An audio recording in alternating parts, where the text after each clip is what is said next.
objetivo hoje é comentar o exame que foi aplicado sexta-feira passada, tá certo? Mas antes de comentar o exame, eu gostaria de dar uma opinião pessoal, que é o seguinte, né? Quando um aluno me procura para fazer o curso de capitão, a primeira coisa que eu pergunto para ele é o seguinte, quais os seus objetivos, né?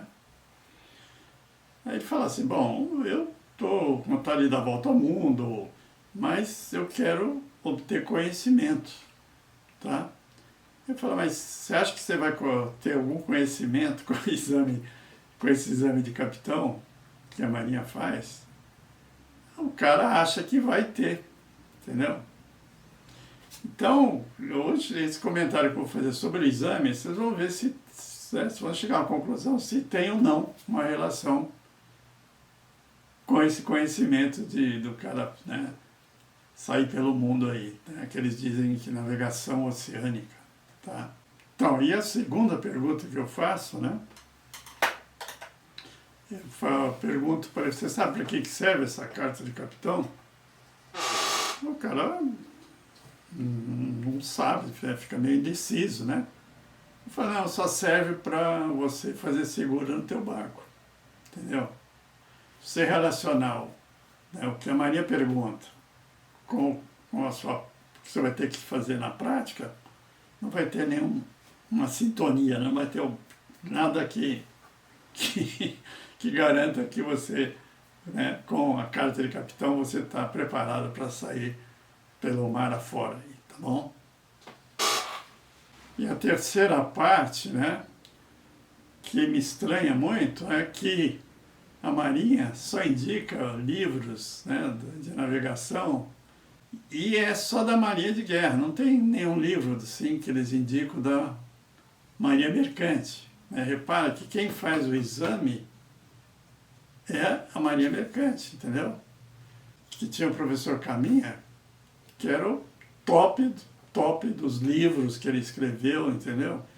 Tudo que eu estudei, né, em cima mais do livro desse professor Caminha. Tinha até uma estátua dele lá no pátio lá do SEAG, entendeu?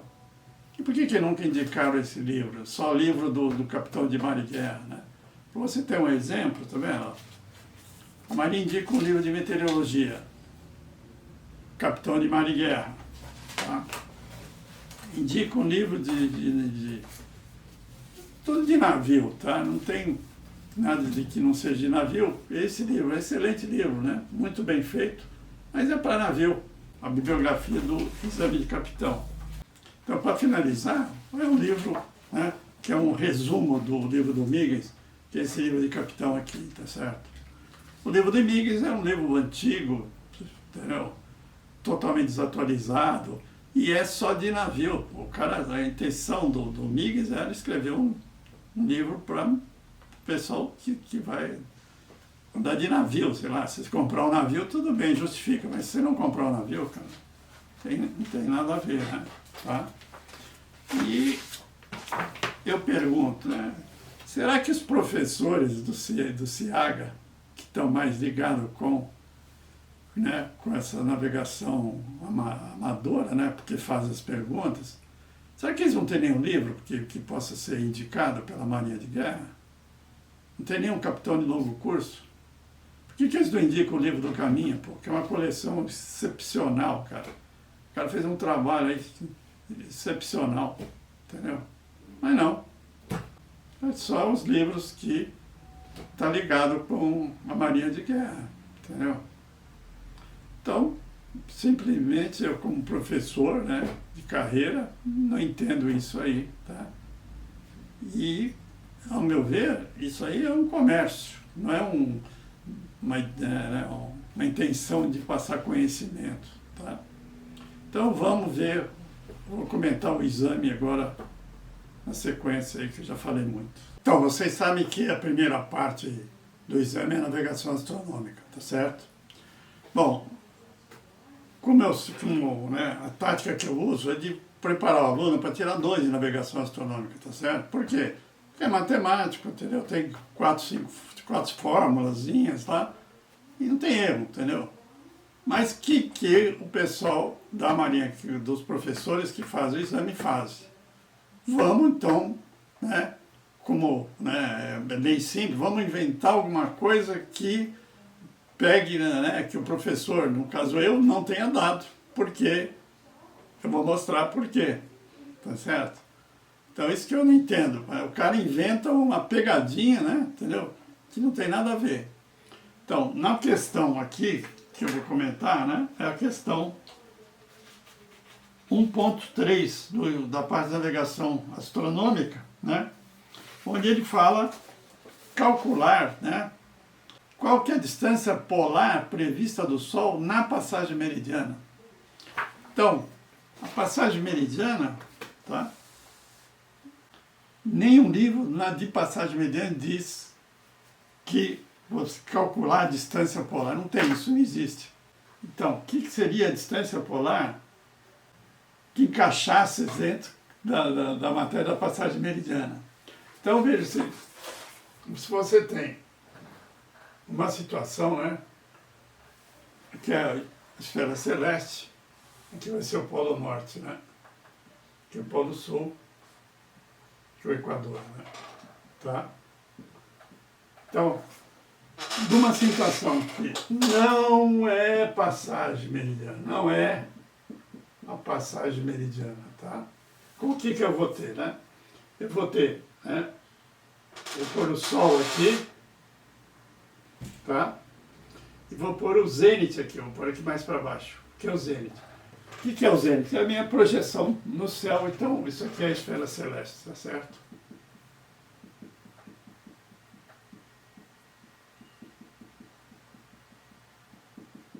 Tá? Então, para resolver o problema, né, quando não estamos numa passagem meridiana, a coisa realmente complica, veja. Aqui, ó, eu vou ter isso aqui, né?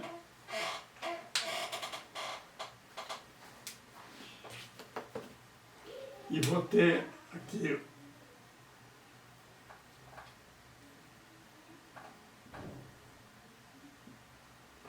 então repara o seguinte, ó, do Sol ao Equador, o que é? É a declinação, né? Tá? Do zênite ao Equador, o que é? É a latitude, né? Que eu vou pôr o φ, né? Tá? E daqui, que aqui seria o horizonte ao Sol, é a altura verdadeira, não é? Tá? Então, para mim resolver, esse ângulo aqui, ó, né, vai ser o ângulo horário local. Tá? Então, para mim resolver esse problema, eu tenho que resolver esse triângulo esférico aqui, né? Tá vendo? Que para resolver um triângulo esférico, eu preciso de várias tábuas, tá certo? Que antigamente o exame era só navegação astronômica e realmente era complicado, né? Porque são muitas formas, muita informação. Mas veja o que é a distância polar. Veja. Então, se eu tenho a declinação do Sol ao polo, é o P, que é a distância polar, tá vendo? Então, nessa situação tem um significado que eu tenho que ter a declinação, tiro 90 e vou achar a distância polar, tá? Então, na passagem meridiana, né, se você pegar a declinação e tirar 90, você vai achar a distância polar. E para que serve a distância polar nos cálculos da passagem meridiana? Nada, entendeu? O que é isso? É uma pegadinha que eles inventaram para, né, o cara não acertar isso. Que professor, né, de navegação astronômica que vai dar na passagem meridiana o que é a distância polar, entendeu? Então esse é o critério que eles usam, né, para... Isso aí não é para medir conhecimento, entendeu? Conhecimento está lá na passagem meridiana, você pega qualquer livro, né? Até o livro do Migues, né? Tá? Na passagem meridiana ele não fala em distância polar, mas é uma pegadinha, tá certo? Então essa é uma das pérolas que eu falo do exame de capital. O resto tá tudo dentro da matéria de passagem meridiana, tá bom? Bom, então agora vamos dar uma olhada na parte da navegação eletrônica, tá certo? Então veja, a primeira pergunta que foi feita, né, sobre o radar, ele quer saber o que é o FRI, que é frequência de repetição de impulso num radar, tá? Então, se você abrir o livro, né, do Capitão, a página 280, esse texto que está escrito na pergunta é exatamente o que está escrito no livro, entendeu? Essa pergunta seria fácil você responder porque largura de pulso, diagrama, entendeu? Tem um monte de coisa que ia sobrar só o FRI, tá? Mas, primeiro, né? Então é uma cópia, o cara abre o livro e copia o que está escrito lá e faz a questão, tá? Então isso já, não entendo muito isso, mas é uma maneira de fazer uma pergunta, tá? Para que serve a frequência de repetição do pulso? Para nada. Você vai operar um radar, você não precisa saber a frequência de repetição do pulso, né? Tá bom? Mas tudo bem, tá? A 2.2 já é interessante, né? Que faz parte, tá? E a próxima seria a 2.7, tá? Essa aí é forte, hein? Segurem para não cair. Não sentem para escutar essa.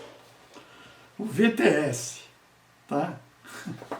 O VTS, o que é? O Serviço de Tráfego de Embarcações. Eles puseram isso dentro das perguntas da navegação eletrônica, tá? Então, o que é esse VTS aqui, né? Esse VTS está bem especificado nesse livro aqui, tá vendo? Que é um livro de navio. Então, eu vou ler um pedacinho para vocês verem o que é o VTS, tá? Então, VTS é um auxílio à navegação geralmente instalados em torres construídas para tal fim ou em estruturas de faróis existentes ou desativados, prestando um serviço particularmente relevante em situações de alta densidade de tráfego ou de transporte de cargas especiais, dependendo do tipo de VTS. Então, vocês vão ver, né, o absurdo que é essa pergunta. Só que eu não vou fazer ainda, porque já passou mais de 12 minutos. E vou fazer o próximo vídeo também em torno de 12 minutos para mostrar o que é o VTS, né? Puta, de dar risada, cara. Puta, não dá para acreditar que o cara pergunta um negócio desse para os amadores, tá? Na verdade, né, resumindo, o VTS é uma torre que nem o que tem na aviação, uma torre de controle de tráfego dos aviões. Eles fizeram uma torre de controle dos navios na entrada de um porto. Eu acho que isso aí a gente não viveria sem essa informação, né? Putz, como que a gente vai fazer uma viagem oceânica sem saber dessa informação? Puxa vida, estou preocupado. Viu? Então, até o próximo vídeo.